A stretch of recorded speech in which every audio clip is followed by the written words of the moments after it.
Hi guys, so I'm going to do a quick patina on this little penguin. I've already cleaned him, so when I've finished doing all the chasing, I just use a metal cleaner and degreaser. This is actually from Sculpt Nouveau, where I get all my patina stuff from. So yeah, I'm going to mix up. I've already got the patinas pre-mixed. I will do a video at some point how I mix my patinas and stuff, but they're all concentrated in the jars, and then I just dilute them down a little bit. So this is just distilled water. Sometimes the active ingredients sort of sit on the bottom, so just give it a bit of a stir. And then I don't want the white too strong to start off with, that's just like a base one, and then same with the black. That'll be quite strong.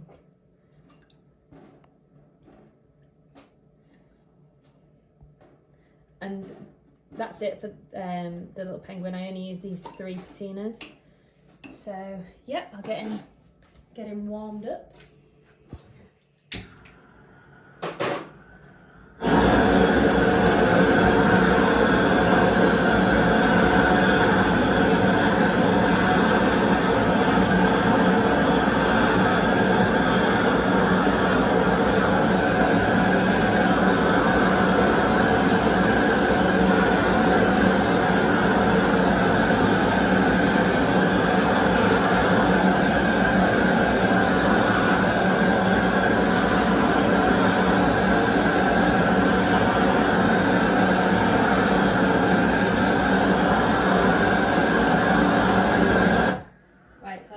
Trying to get a nice even heat all over, but the way the bronze is when I roll it for the lost wax, there's different thicknesses all over because it's all hand done.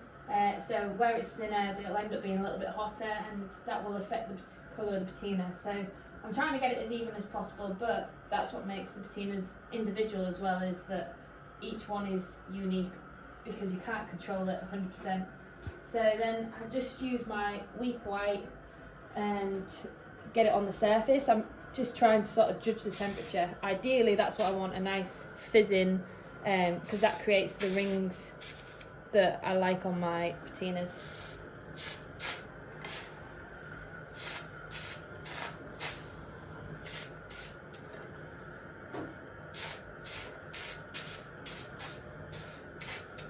And then I'll just literally get the white gently all over. The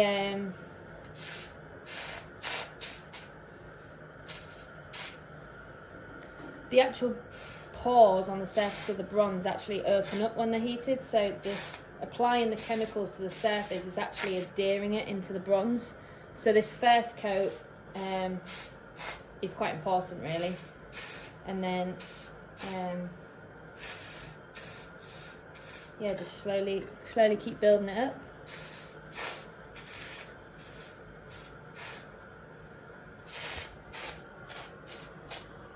And all these like little rings and patterns are completely unique. Obviously you can see it fizzing and creating these bubbles and the texture as I'm applying it.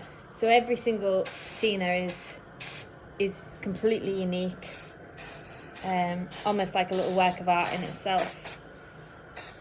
But yeah, just slowly starting to get full coverage. Once the white's all over, then I'll start bringing the other colours back in. But this dioxide white really adheres nicely into the bronze, so I always, well, for most of my patinas, I like a nice dioxide base on it. That's the white. Obviously I like a really nice bright patina, and by having the base, the white undercoat, it really brightens the whole patina up.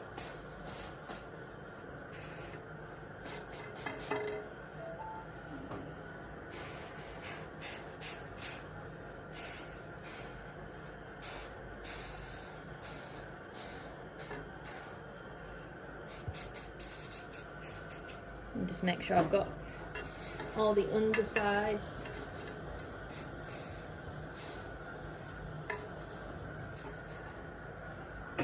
can see all the undersides on this. Some of the more complicated pieces, I do sometimes flip them.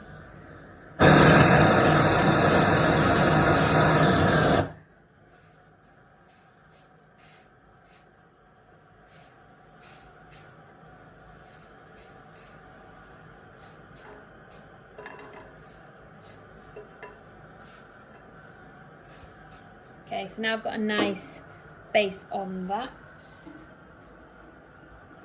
I'm gonna get a bit of the black, and because it's nice and dilute, just get this all over again.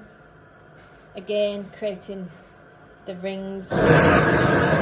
All these layers, when I apply the lacquer, sort of become a bit translucent, so you can see through, and it creates a lovely marbly translucent effect. So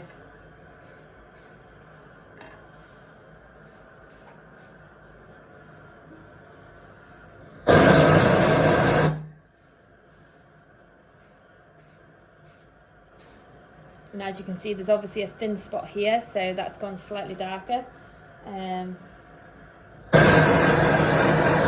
Exact same makeup, just the heat is slightly hotter there because of the thickness of the bronze.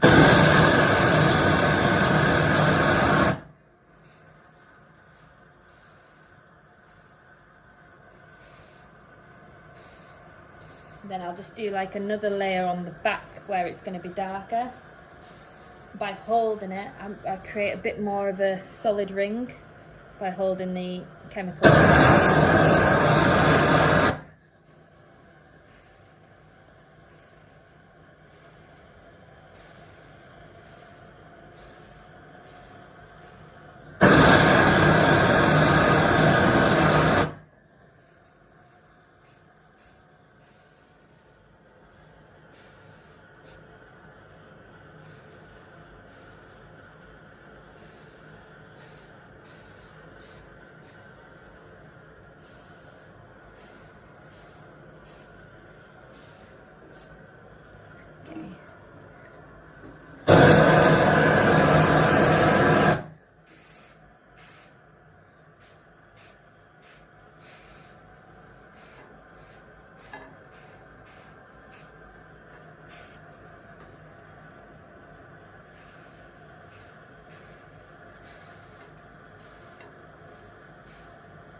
And just add a few little highlights in the back, because that'll just make the blue pop through a little bit more when I put that on next.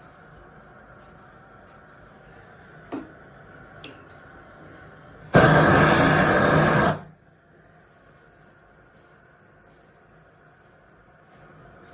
have to be really delicate with the blue, because we ideally really don't want it to run on the white, because it's really hard to well, you just cannot cover it back up.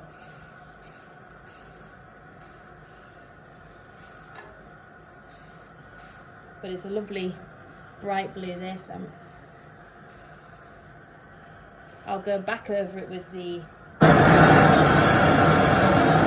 black, just to soften it down a bit, but it comes through lovely when the piece is lacquered.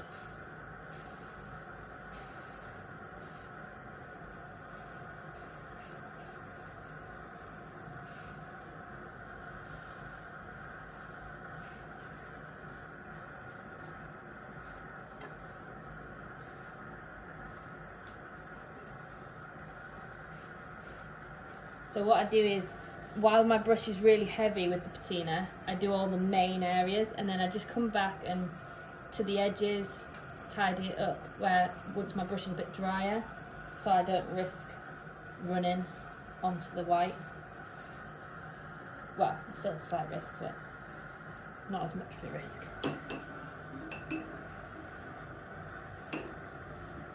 Right, so I'm just going to strengthen that white up a little bit now. Just to do his belly, and I'm going to swap to a slightly smaller brush.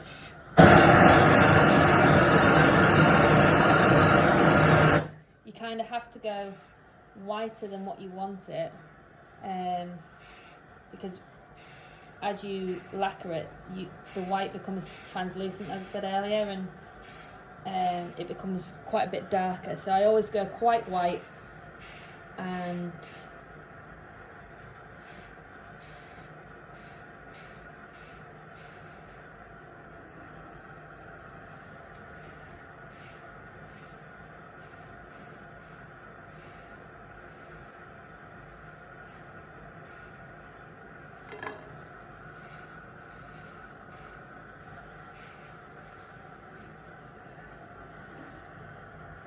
again, just going careful around the two-tone sections where I want there to be quite a clear, defined line between the white and the blue. I will polish a small line of bronze all the way around, which really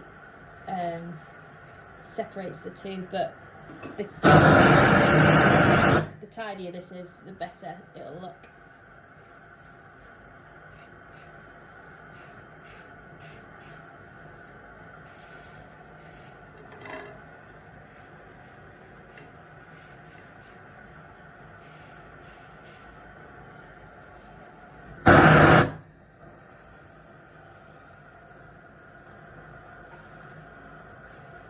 Add a few little tidy up rings, and then I'm gonna come back in with my black over the top.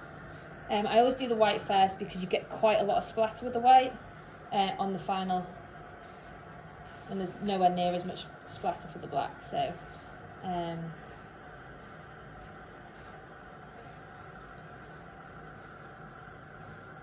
I'll just do a light coat first on the blue, and I'm going to strengthen it and go one more coat.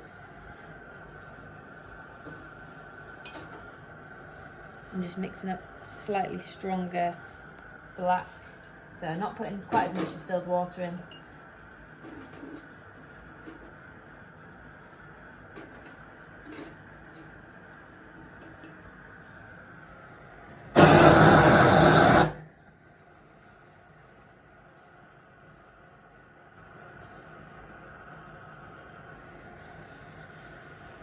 Again, a bit like the blue. I don't go too close to the edge at first, and then I can come back to it.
Okay, I'm just literally having a little spin round now, just double checking. Quite happy with him.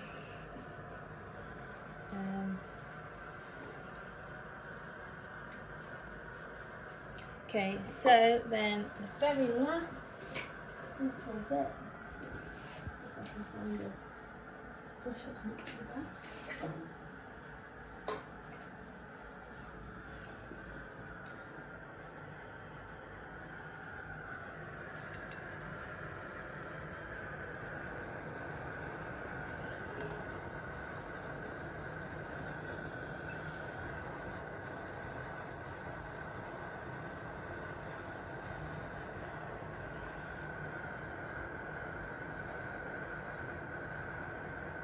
Just putting in a little bit of a shadow under there.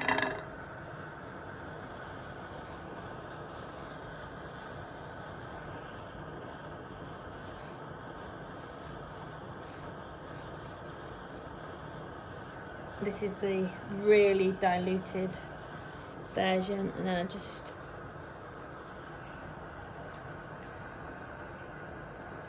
dabbing a little bit of the excess off the brush so it doesn't run.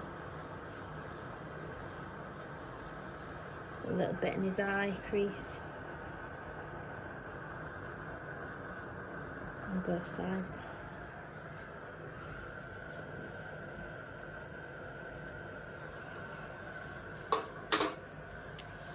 And then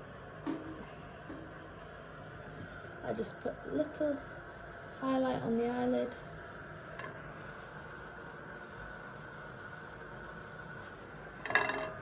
Both sides. With a really strong bit of white, and then just blend it out. Like a bit of makeup for him.